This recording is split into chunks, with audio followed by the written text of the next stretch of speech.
Fiona, how are you today? I'm very good, Matt. How are you? I'm very well. So, Fiona, you're there in Ireland at the moment. How are Yes. things going? It's good, it's just very cold. You're very cold.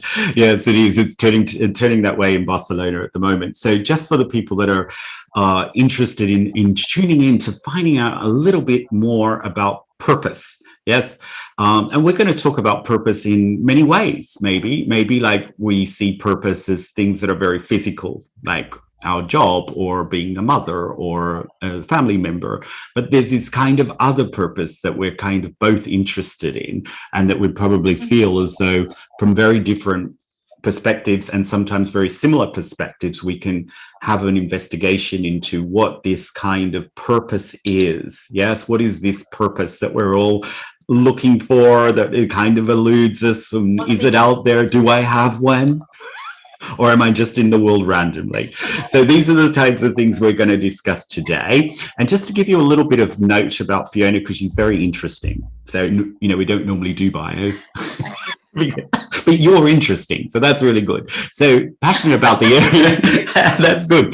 Passionate about the areas of life that are innately human and finding ways to help us reconnect to ourselves, each other, and our planet. The red thread that runs through all of Fiona's work is narrative.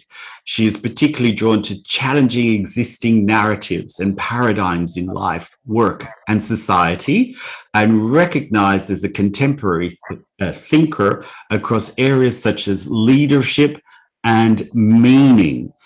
In 2015, Fiona was one of the 50 women globally chosen to participate in the W50 program at the University of California in LA, aimed at building the next generation of global women leaders. No pressure. I know. Do you like pressure, Fiona? Do you like it? Do I like pressure? Yes. That's really interesting because Some people in do, some some ways people I feel don't. quite, and that was not the question, but do I like pressure? I like a little bit of pressure, and I like the pressure that I decide I want to have on myself, Mm. rather than what someone else decides that they want. But I'm definitely more interested in where I want pressure applied in my life and why do I feel driven in that direction rather than what I care might be external pressure, if that makes sense. I get it, because when I read your more literal bio, I thought this is a person who kind of likes to be driven. Because your background is very interesting. You started off in the finance sector, doing all Yeah. those kind of pressured situations of banks and money, and not in any small way. It's kind of a very impacting way. So was that sort of drive or ambition or leadership ideas that you had really well directed in the finance industry? Did you feel that you were, living the fast lane and all of that? Yeah, I think it's interesting because one of the, I suppose, today that I always say is I really enjoyed my job in finance. Like I don't like the ideas that are out there that something before and then I found the holy grail and I changed, if you like. It was a really good place for me to begin my working life. And liked how it is very fast paced, but also you are looking at so many different things in the world that I'm a bit of a nerd. So it really, I suppose, encouraged me to learn and to grow and to deal with people from different cultures and really did enjoy it. And it probably did suit me at that point in my life. And then like most people, I'm 42 now, so by the time I got to my late 30s, I just started craving something more. And we can define what more meant, but I was looking to probably apply myself in the world in a way that I felt I would be of greater impact. And at that point, I needed to make change, and the industry was probably something that I just needed to leave and explore other parts of myself. But definitely, I learned a lot, me grow. It helped me. I became very confident working in it, although people would argue I was always very confident. But it probably gave me a lot of skills that I use today, just in a completely different way, if you like. Yes, it's a very, I mean, if we just sort of come out of the spiritual perspective for a minute, but it's a very interesting area for a woman. No, Mhm. it's a kind of a male dominated area. Yes. Did you ever feel like you were a bit different in there? I think I felt like I was different all my life. Oh, But yes, but in finance. Yes, for sure. Like, I mean, at one point I was working on a team of, there was about 30 of us. I was one of two women. So I was always in a male dominated environment. And yes, some ways you can sense that. Quite lucky. I had quite a few good mentors who really looked after me and encouraged me. And I always felt like I was being afforded opportunities. Now, I say that because that was probably personal to me. I know other women who did have that experience when they were working in the industry. But I always quite enjoyed working. I enjoy working with both men and women. So in some ways it suited me as well. But yes, there in any industry that is dominated by men, you will feel sometimes like an outsider, or you have to work harder to be recognized. And that is true of all women that work in industries that are male dominated. And were you into like, because your next step was into like psychology, and again, you just didn't do the degree, you did the whole Mhm. like master's, I think, and you did a lot of extra study. So I'm really seeing something about you. Sure. Right? It's the extra mile you go, right? Yes, And so, I like to learn. Yeah, right, but I learn. So. you're interested in human Mm. nature, isn't it? And was that apparent to you when you were in the banking or finance sector? Was that apparent you were more interested in, or as interested in human nature? Definitely. I should study psychology. You know, that kind of draw was there for me. But in some ways, I applied that in my work as well because I had a client-facing role. So yes, I had to know the technicalities of what we were doing, but predominantly I was dealing with people every day. I was presenting a conference every week. So I mean, that's all done through storytelling and connection, all things that are very, linked to psychology. So in some ways, what I was innately good at was very evident, despite in an industry which you would claim is just looking at the financial side of the world. But I was working in a role that drew on skills that are now very obvious in my work Right. today. Right. So would you say there's like when you look back, there's breadcrumbs that sort of like you could see looking back that took you to the space you're at now that maybe weren't apparent at the time? Absolutely, Right. 100%. And I say this to people when I'm speaking or if I'm coaching someone, I always say, your gifts are apparent. Usually the person to see them is you. So my gifts were ability to connect with people, social intelligence, how I express myself, for example. Like I speak and write for a living. Like it's the predominant part of what I do now. And when I look back in finance, I ended up in a role where I literally to travel the world speaking to clients and presenting at conferences. So in some ways, what I was supposed to do was very evident. I was just doing it in the wrong industry. And I don't even like the word that it was the wrong industry. It was the right industry at the time. And then the calling for something to be of a greater impact was there, and I felt the need to apply it in a different way. But Right. I always think, like you say, the clues are there. If you're willing to look for them, the clues are always. Right. So it's just kind of like having that kind of reflection moment of what are the things that keep popping up in my life that I just seem to be doing, isn't it? That I Yes, just seem to be falling absolutely. into. And I just sort of recalled myself when I was starting in the area that I'm in, even though I'm quite spiritual and most of my work is around there, I still went and did the formalities of coaching. And I remember that Yes. I was in a group of 13 when I did my first coaching course, and all of the others were psychologists and counselors and much more clinical than me, much more academically trained Mm. than me. I was the only one there. And it was interesting that they were going into coaching because, you have a chat over the morning tea and they're just like, oh, I'm just doing this for the CPD. Right. So this whole idea of coaching and this Okay. whole other dear idea for psychologists of this spiritual thing and this coaching thing is rather kind of poo-pooed. That was 13 years ago, Mm. right?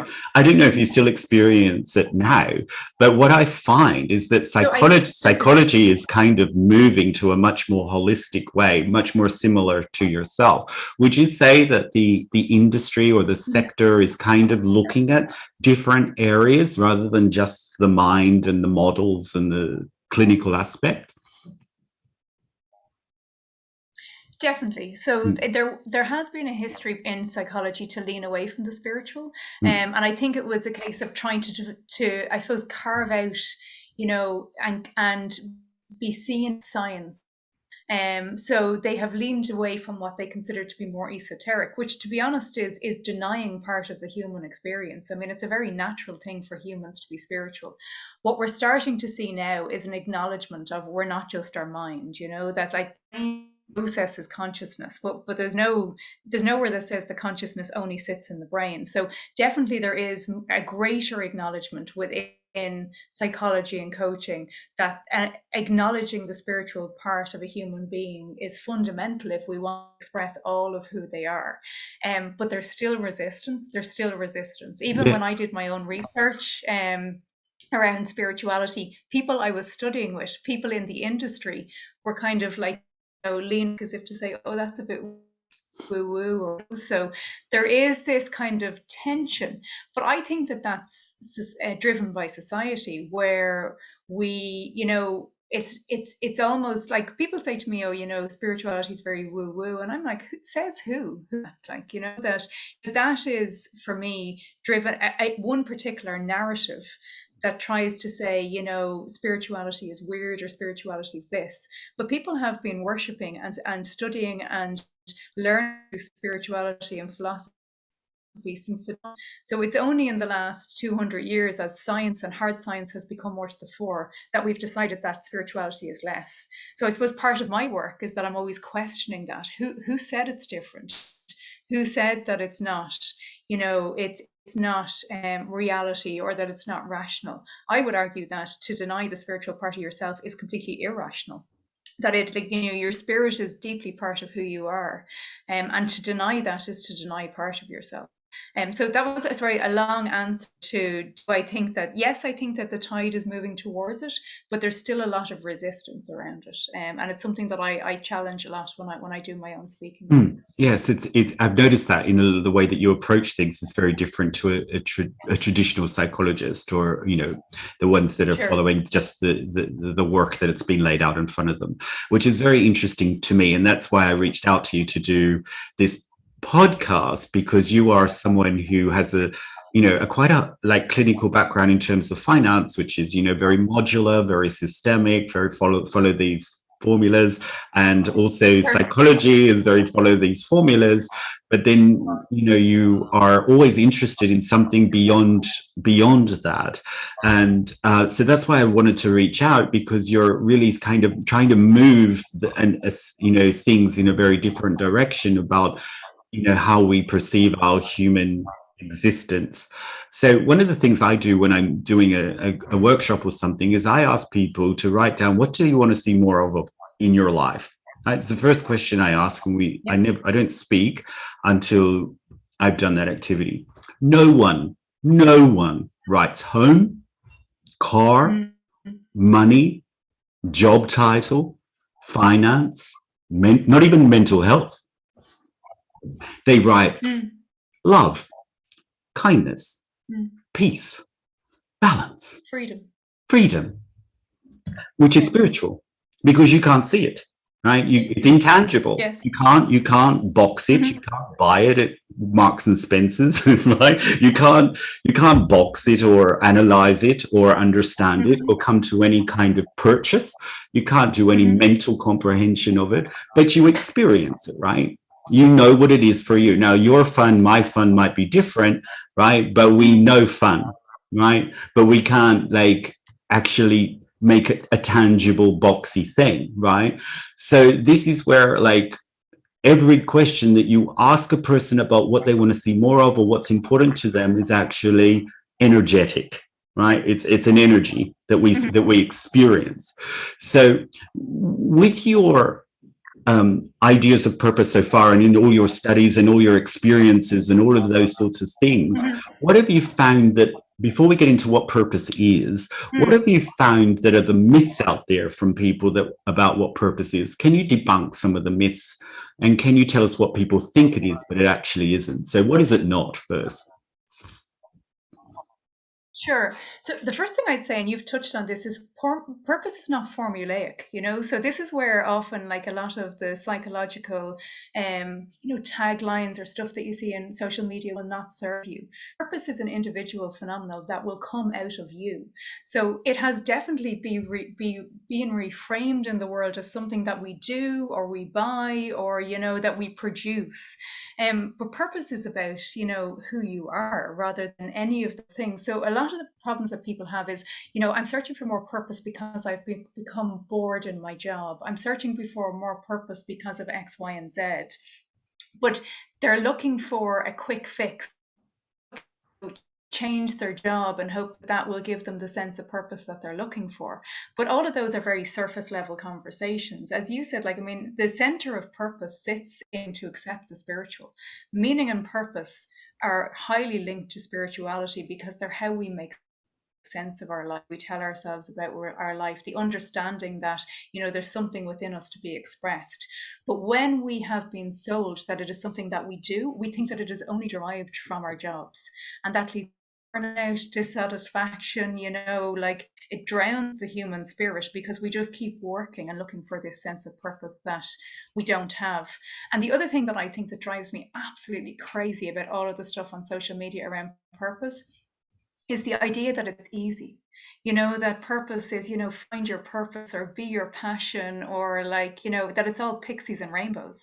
I mean, purpose is not the easy road. It's not the road else has traveled. It's not the road that your friend may be on at this point in time. It is something that you have to find for yourself. It's very unique to you, to your strengths, to your creativity, to your ideas, and you have to find a way together in your life to give you the sense of purpose. So again, that feeling, that energy that you're looking for in your life, and you won't find it by doing exactly the same thing as everybody else. So going back to your question of, a question I ask people, which is, what are you longing for? What are you longing for in your life? That will tell you, because often when we're looking for purpose, we're longing for something to be different.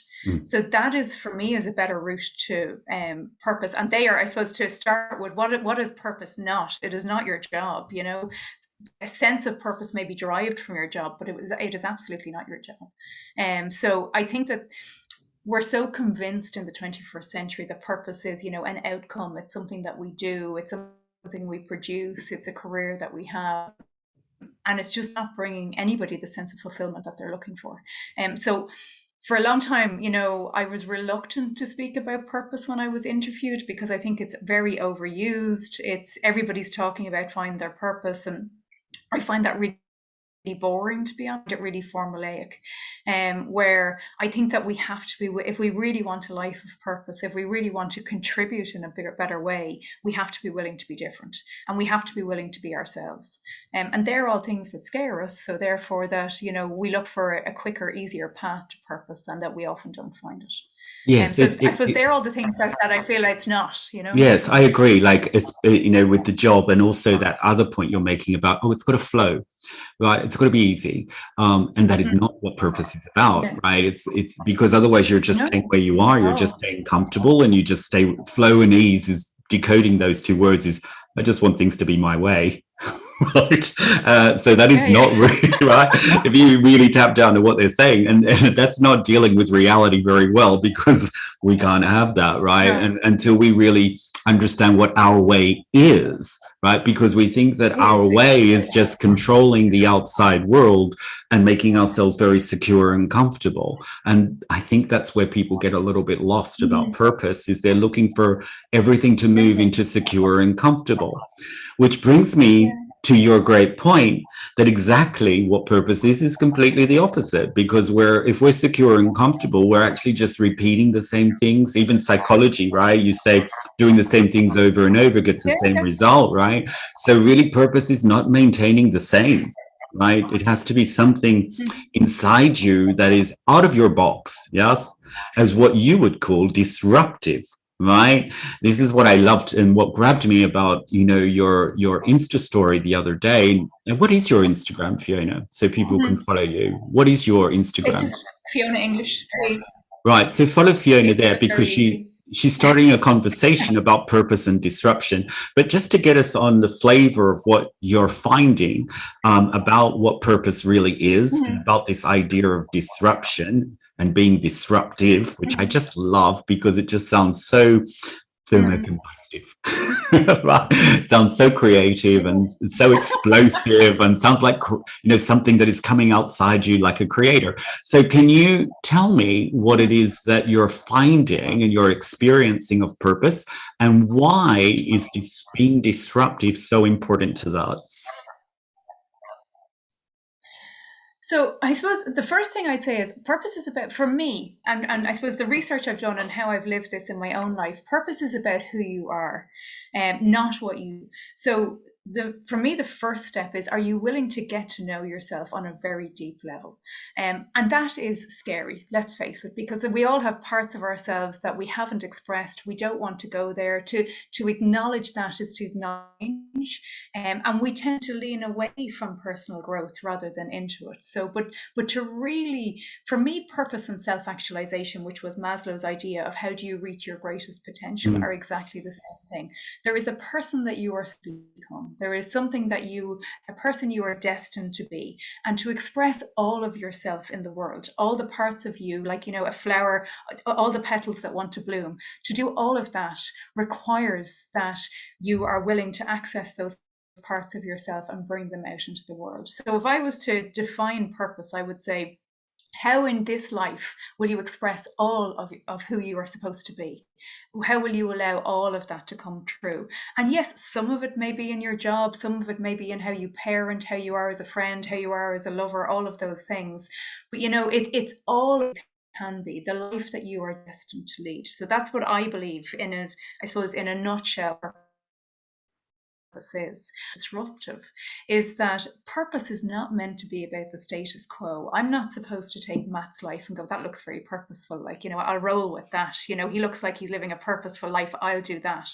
Purpose requires to be all who you can be, requires that you're willing to say, well, I want to do X and Matt wants to do Y, and I'm willing to be different to that. So I'm willing to be my unique self and be different and put that out into the world.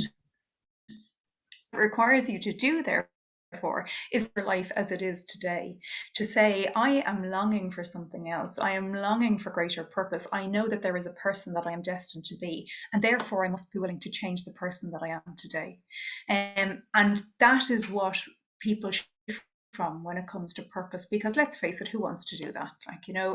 It is disruptive. It is like the earthquake, where I'm saying my life is very comfortable today, but I'm longing for something else, so I'm going to have to disrupt it today. And we fear that. We deeply change. But I believe if you can start if you start on the path will then unfold in front of you. And what you are here, the person you are here to be, has a contribution to give to society in some way. And if you lean in that and try and access more of who you are, that sense of purpose will find you. It will come towards you as you walk towards it. So I hope that makes sense, Matt. It makes perfect sense. Absolutely. My short story of what it is. That's right. I think, like, with the fears, one of the points you're saying, that people are afraid at first about their purpose. Yeah. I think, certainly from a spiritual, like, my spirituality is based in Kabbalah and Karmics and Babylonians and all of this sort of period about 5,000 years ago. And what they say about fears is very interesting, is that fears evolve when you're not changing.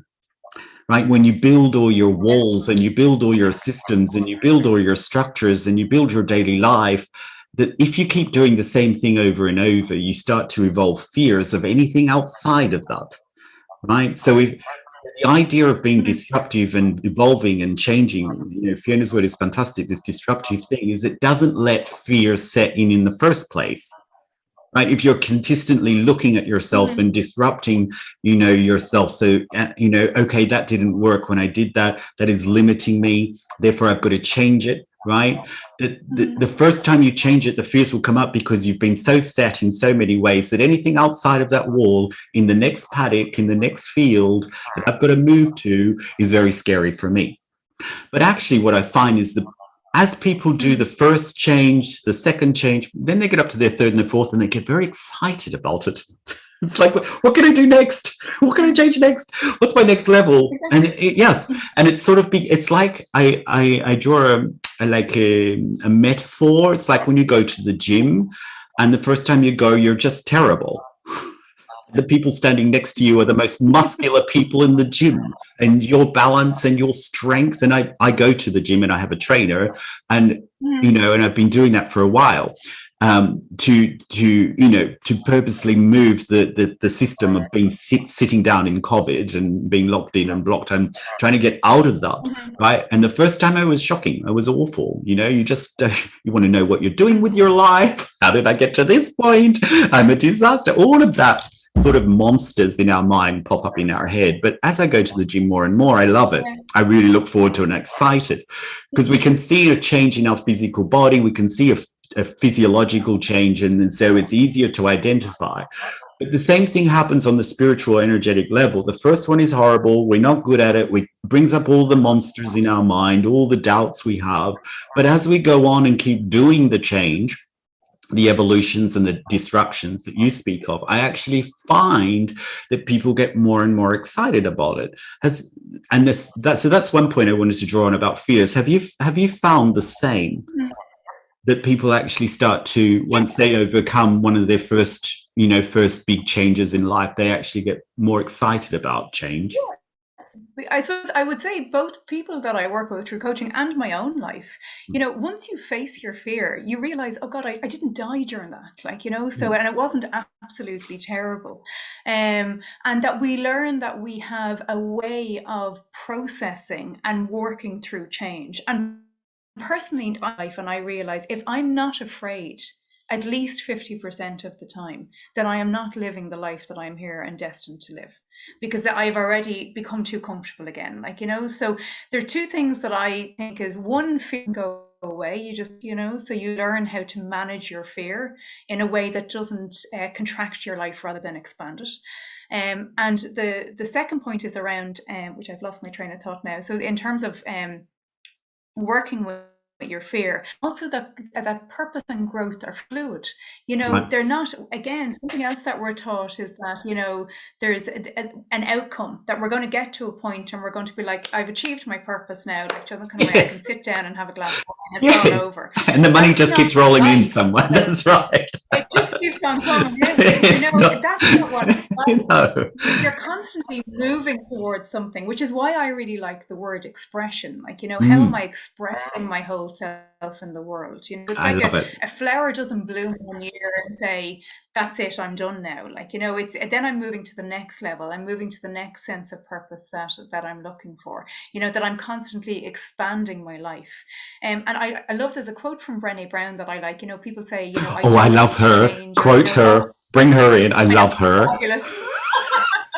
But I saw Definitely. her because people often say, I don't want to go to therapy, or I don't want to go to a coach, or I don't want to go to Mm, MAT because I'll have to open the can of worms. mm, And Brené Brown always says, but you're in the can of worms away. It's not over there. You're in the can of worms. So when you decide to make change in your life, or you decide to engage a coach, or you decide to start following spiritual practices, you're taking yourself out of the can of worms. You're moving the blockages, and moving forward. And that was why one of the reasons I was so interested when I researched spirituality was, what spirituality gives us, regardless of whether we follow, Buddhism or astrology or Kabbalah or whatever we just in, it gives us a framework for right. how do I navigate how hard life can be sometimes, and that if we want to live a life of greater purpose, we have to be willing to disrupt ourselves. We have to be willing to disrupt life all the time.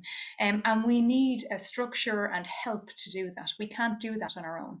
So maybe, for example, people are coming to you for sessions because they want help with how can they navigate this through the Kabbalah or through astrology, for example. And spirituality is basically, what do I believe about my life? What do I believe about how I fit into the universe? Mm. And if you cultivate a belief system around that, it helps you. I know that on my own path, there's days that, purposes, there's days I want to lie down on the ground and think, God, this is just Can I today. get off? Isn't it? Yeah. Yep. I'm doing Mummy, I something want to that get off this ride. I want to get off. You know, I want someone to come along and do all this work for me. But Yes. I have a belief that this is part of my life's purpose, that Mm, this is part of what I'm supposed to do. Because I have that belief, I can move through the hard days. I can trust when hard experiences come into my life that there is meaning attached to them, and that I will learn something about myself, and that I will be, life will be better on, because that's what I is my spiritual belief. So that is where, purpose and spirituality have always been very intrinsically linked. It's only in the last 30, 40, 50 years, as we've become more secular, that we have started to separate out purpose, something that's a secular phenomenon, spiritual phenomenon. But what we're doing is we're losing the tool that spirituality can bring to us, which is, what do I believe about my life, about where I fit into the universe, about where I belong, about that deep understanding of why I'm here. That spiritual process, it's a very spiritual like idea. So without spirituality, purpose can seem very hard and just something that I have to do without rhyme or reason. But if I believe in something, and regardless of what that is, my own course, what does spirituality mean to you? I think believe whatever you want, but believe something. Be clear on what you believe life is about what your life is about. And certainly, as I have cultivated that within myself, I have a much greater sense of belonging that even arrives in my life, and I think, why is this here? This is really uncomfortable, or this is really hard. But I trust and I understand that, I'm part of a greater plan, that there's a bigger divine plan, that I can trust it and just try and navigate what presents in my life at the time. So I think that, a purpose without spirituality for me would be very hard. That was my own belief.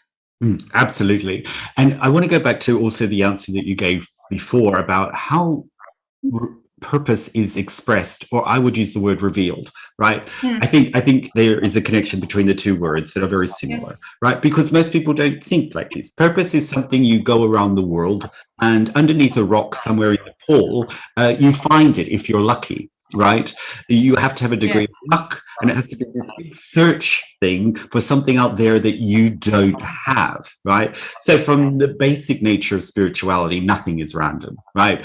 And the same would be in Mhm. science, right? Nothing is random. Everything is happening on a vibrational frequency level, right? So you, by that reasoning, you are not random. You have a purpose, right? The fact that you're Yeah.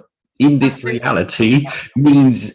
ultimately you have a purpose. You are Mhm. meant to be in the world, right? Mhm. So it's not something that you go looking for outside of you, is it? Mhm. It's a journey in, Yeah. isn't it? And It's so, it's the yeah, internal journey. Yeah. right, absolutely. So if we start from the starting point that everybody has one, even if they say, "Oh, Mhm. I don't have one," and I'm trying to find it rather than connect or reveal or Mhm. express it, what is the Mhm. tool that they can use, or a pathway in that journey that helps them to start to connect more? What do you think is like a first good step to revealing, expressing, or connecting to your purpose more? I think I would say, which are linked to the same thing. One, I encourage everybody to spend some time alone every day. Meditate for 10 minutes on your own, spend time with Mm, yourself. mm, Often we're running away from ourselves a lot of the time. And often we know what our purpose is, but I'd rather go out and, spend time with Matt or a friend or anything like that, because the internal voice that is telling me that change needs to happen in my life. But then, what's your commitment to your own personal development? I mean, I can link back change in my life to, I first went to therapy 10 years ago. Then I had a coach. Then I trained as a coach. Then I trained in psychology. I did my research. But the first was been willing to say, I think I'm going to do some therapy sessions. mm, Not a big deal. It doesn't have to be a huge deal, but it's saying, I would like to spend some time on myself, who I am as a person, and in whatever way that comes to you. It might be, a course that you do, it could be a coaching session that you start to engage in, But the journey is internal, and the more that we get to know ourselves, that, like, for me, purpose, as you say reveal, I say express, and I totally agree, it's the same thing. There is the seed planted deep within you, and the way to find that is to journey within. And for me, that's done through personal development work, spiritual development, whatever you want to call it. What are you investing in yourself as a person? And everything will reveal itself out of there for me, for you.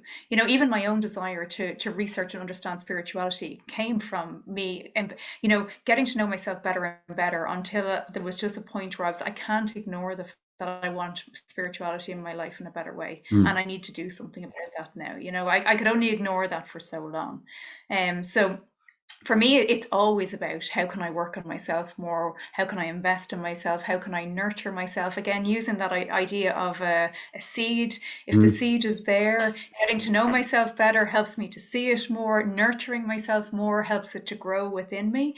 And then whatever is destined to be expressed from you will just, as you said, reveal itself. It will choice with the surface and show itself in the world. But often we hide from it because we know that it will involve change, and it will revolve. Your word is very interesting, because purpose is very revealing, Matt. It requires that we show ourselves in the world, and often we don't want to do that. We're shy of those parts of ourselves. They feel very vulnerable. We don't want maybe other people to see them. But in my experience, that's the birthplace of greater purpose. That part of yourself that you don't want to face, that desire within, that is the birthplace for me of the greater sense of purpose that you're seeking. Yes. So that if you want one thing, it's always about personal development for me. Yes, it's that idea of sharing more of yourself, isn't it? Like, and that's layered. Yes. It's not, oh, I'm Yeah. waking up today sharing more of myself, purpose done, full stop, hashtag revealed. Right? It's not that. It's an Yeah. ongoing, like, yeah, it's an ongoing, like, peeling of the onion, isn't it? So I love that you Exactly. really can't feel your purpose until you reveal it or share it or express it, as you would say, right? So that is kind of the Yeah. sharing nature that we have within us. I've got like one more question, and the question is not very PC, but I don't care. Okay.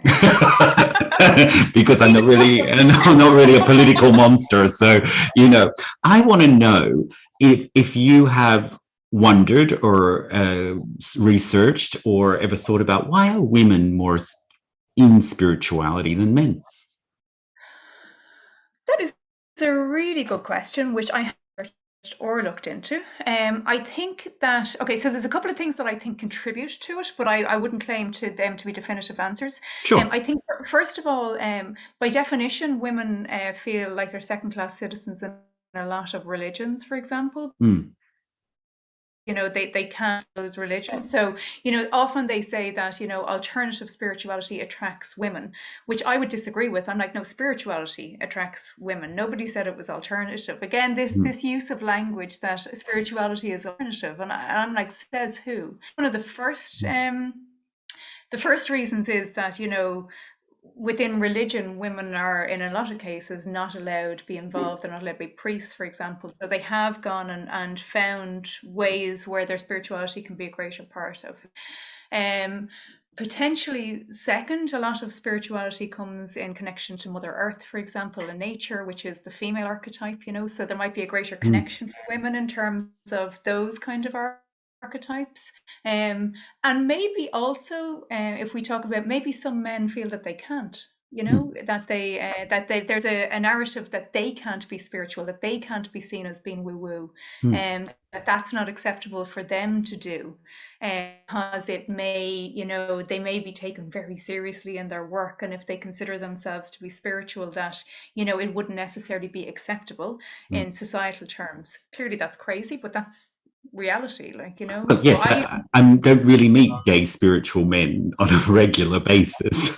So, so we're sort of exactly. like positioning ourselves often in the more physical world. Like, I could go to my gym and see loads of gay men, or I could go, Yeah. shopping around in the fashionable clothing stores and see, loads of gay men, because they're, for some reason, they've been driven into thinking that the body is the solution, And it's great that they work out and they take care and they look after themselves, but they don't really readily connect to that spiritual side of them very easily. Mhm. And so it's not just, you know, straight men as we might stereotypically think, but I don't think gay men, you know, really are jumping in on Yeah, yeah. spirituality.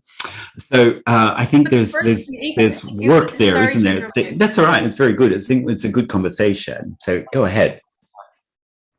No, just even I wrote an article about 3 or 4 years ago about I found it difficult to say when I first started researching spirituality and speaking about it. I found it difficult to, as I say, almost say that I'm a very spiritual person because we're celebrated for being rational, particularly in the industry I had worked in, you know, where we're celebrated for what we think our minds can do. So there is a fear and there is a narrative society that's being spiritual is less, like, you know. So that's why, for example, a lot of men, and as you said, you know, gay men might lean again away from it, straight men might leave it, but people in general lean away from it because as soon as you say that you are, I've come up against criticism, I've come up against people who say to me, what do you, is that not a bit weird or whatever?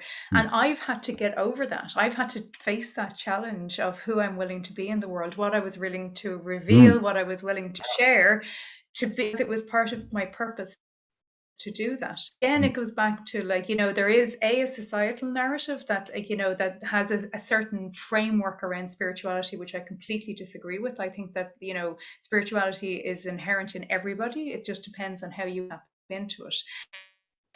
But back to our point about purpose, purpose is not easy. You know, I had to get over myself. I had to get over that part of myself that was worried about that and to share it anyway, you know? So, and that's, I suppose, a very good, like, short snapshot of purpose requires you yourself that maybe you don't want to.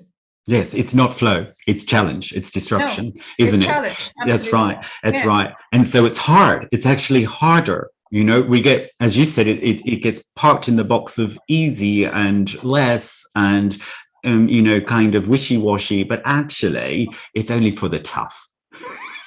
Yes, it's only for the strong. Yes, regardless what that looks like in the body, right? It's only for the those inside who are have a reasonable amount of endurance and perseverance. Would you say? Yeah.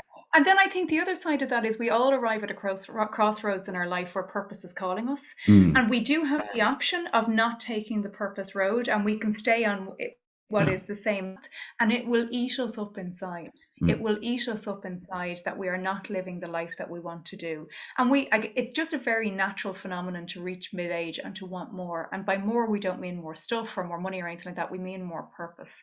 If we decide not to go out, our life will just be smaller and less satisfying than we want it to be. So, in some ways, yes, it is harder. Yes, purpose is hard. But to be honest, I would choose that over a life that wasn't satisfying me any day of the week. thank you, Fiona. You know, I don't know, we Thank have you a for midlife saying that. crisis. I welcome it. I celebrate what you just said amazingly because that's the option you're faced with, Yeah, isn't it? More of the same that is upsetting totally. you, It's a choice we're faced with. or living in Yeah. this kind of like this celebrational, revelational, expressive, disruptive self. It's amazing. Thank you for everything you've shared today. Yeah, yeah, yeah. You're amazing. Yeah. I love this and I've enjoyed But this thank you for having me. conversation. Yeah, it was great. And hopefully we can do something again soon. And maybe when you're here in Yes, I would love it. Barcelona, we can catch up. I would love to see you. Oh, that would be great. Yeah. Yes, it would be All fabulous. right. Thank you, Fiona. Thank you very much for today. And I look forward to speaking with you again. Take care, darling. All the best. Okay. Thanks, Bye. Matt. All right. Bye bye. Bye.